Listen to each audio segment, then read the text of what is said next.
Քանի որ այս քանի օրը շատ են խոսում, թե իրականում ինձ խնդրել են նաև ցմահների ծնողները, ցմահ ազատազրկման դատապարտվածների ծնողները բարձրաձայնել այս հարցի մասին եւս դուք գիտեք, որ օրեր առաջ իրավապաշտպան ուրեմն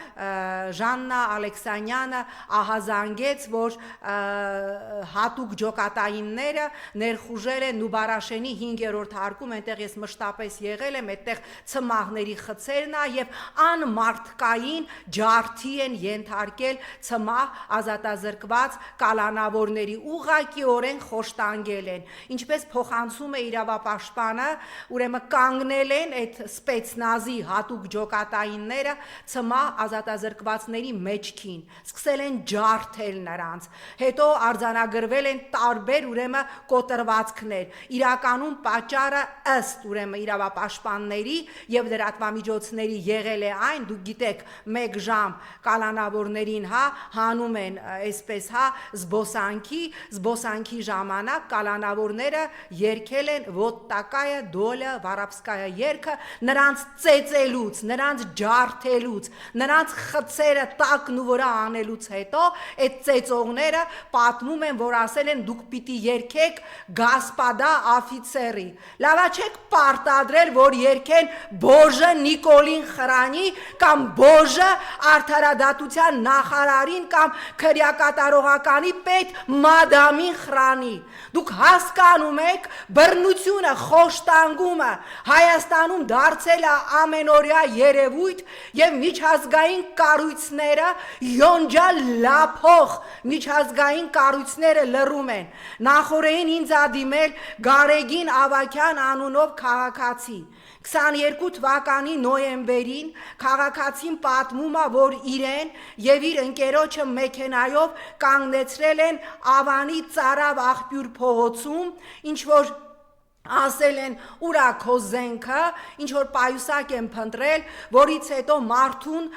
տարել են նոր-նորքի ոստիկանական բաժին եւ ինչպես ինձ պատմել է Գարեգին Ավագյանը, որը կակազելով էր խոսում, որովհետեւ 22 թվականի այդ ծեծից հետո, որտեղ վնասվել է նրա ողնաշարը, Էրեբունի բժշկական կլինիկայում դաժանաբար ծեծից հետո, ասում է գցել էին գետնին եւ 8-ից 10 հոգի դաժանաբար քացով ջարդում էին ինձ, հարվածում էին գլխիս, մարդը ունեցել է կոտրվածքներ, ողնաշարի վնասվածք, միջև հիմա քայլում է ձեռնափայտով, 3 տարի է անցել մարդը կակազում է, հարուցված է քրեական գործ եւ վիդիտիլի քննիչը միջև հիմա չի կարողանում պարզել, թե նոր-նորքի ոստիկանական բաժանմունքում ովքեր են, որ ոստիկաններն են դաժանաբար անմարդկային խոշտանգել Հայաստանի Հանրապետության քաղաքացուն։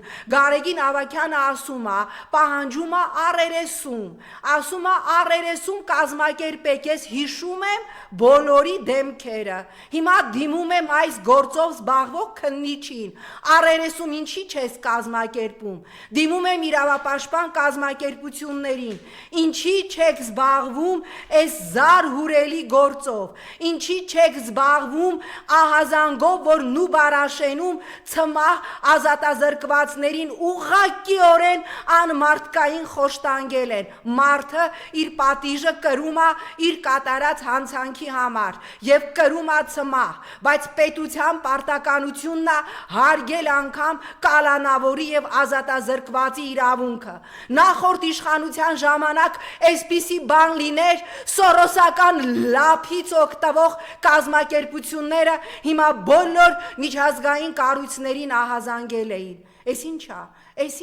ինչ եք անում դուք։ Էս ով եք դուք, որ կարծում եք դուք այսքան բեսպրեդել եք, որ ոնց ուզենաք, որը ուզենաք, որտեղ ուզենաք քաղաքացի կխոշտանգեք։ Նախորդին տեսանք այդ կադրերը, թե ինչպես էին պարեկները սեփական պապիկի թաղմանը գնացող քաղաքացուն ամենազարհուրելի հայհոյանքներով մեքենայից հանում։ Դուք դրա իրավունքը չունեք։ Ձեր օրենսդրության եւ ձեր կանոնադրության մեջ պարեկներ գրված չէ, որ նույնիսկ եթե տեսականորեն ընդունեք, որ դուք կարող էիք կես կիլոմետր են կողմ կանգնած, փակ պատուհաններով, ուրեմն տրաֆիկի մեջ կանգնած վարորդից հայհոյանք լսել, նույնիսկ եթե ընդունենք, որ տենց մոգական լսողություն ունեք, դուք որևէ կանոնադրական իրավունք չունեք քաղաքացուն նվաստացնել, ստորացնել եւ սեռական բնույթի հայհոյանքներ տակ։ Այս ուր ենք հասել։ Տեսանք քիչ առաջ կադրերը, թե ինչպես են ռազմական ակադեմիայի սաները, ապագա սպաները գլուխ խոնարհում գլխավոր դատախազի առաջ։ Հյուսիսային Կորեայում սենց կադր լիներ, CNN-ը, BBC-ն ամիջապես կցուցադրեին, կասեին նայեք բռնապետության իրական դեմքը։ Հիմա ես ասում եմ, նայեք բռնապետության իրական դեմքը։ Սա ուղղակի զարհուրելի է։ Եվ մի եւս խնդիր, որ ինձ խնդրել են կրկին բարձրաձայնել Հայաստանի Հանրապետության այն քաղաքացիները, ովքեր ծանրագույն վիճակի մեջ են, ես հիմա ուզում եմ դիմել առողջապահության նախարարությանը, մի հատ զբաղվեք, ինձ դիմել են քաղցկեղով հիվանդ բազմաթիվ քաղաքացիներ, ուրեմն հերցեպտին կոչվող դեղամիջոցը, կարծում եմ քիմիոթերապիայի դեղամիջոց է, որի արժեքը 130,000 դրամ է, քաղցկեղով հիվանդներին վաճառում են 355,000 դրամով։ Դուք ինչով եք զբաղվում, տիկիր նախարար, ձեր գործի անունը ինչ է, մի հատ նայեք ինչ բարդակ է տիրում պետպատվերի համակարգում, մի հատ այդ պետպատվերի բարդակով զբաղվեք, մի հատ գնացեք այս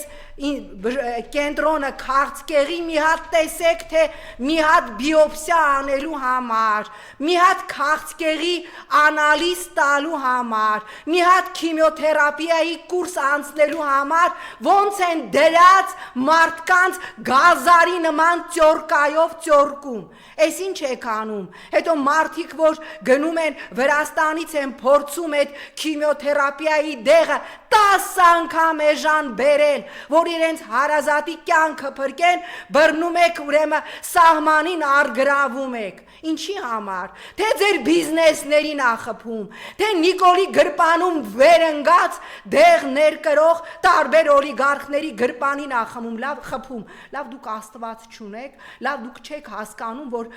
մահվան դատապարտված հիվանդներից սենց աստղաբաշխական գումարներ քերելով, դուք, ես չգիտեմ, Աստծո պատիժը ամեն անգամ հիշեք, թե դուք ինչի տակ եք մտնում։ Եվ նորից, եթե հարց չունեք, սիրելի Մարիամ, ես ուզում եմ, նաև ամփոփելով Freedom House-ի տվյալները խաղաղ պայմաններում մահվան դեպքերը բանակում Freedom House-ը համարել է սարսափելի, նշելով, որ 18-ից 23 թվականներին մենք բանակում ունեցել ենք խաղաղ պայմաններում, կրկնում եմ, ոչ մարտական 436 մահվան դեպք։ Եթե դրան էլ գումարում եք 24 թվականի բանակում 40 մահվան դեպքը, ապա ստացվում է, որ Նիկոլ Փաշինյանի պաշտոնավարման տարիներին 18-ից 24 թվականին բանակում խաղաղ պայմաններում մենք ունեցել ենք 500 մահվան դեպք։ Ինչ ասեմ, սա զարհուրելի թվեր է, սա զարհուրելի թվեր է, որի թիկունքում կանգնած է այս իշխանության անպատասխանատվությունը, որի թիկունքում կանգնած է այս իշխանության ոչ պրոֆեսիոնալիզմը, որի թիկունքում կանգնած է մի իշխանություն, որը սպասարկում է բացառապես թուրք-ադրբեջանական օրակարգ։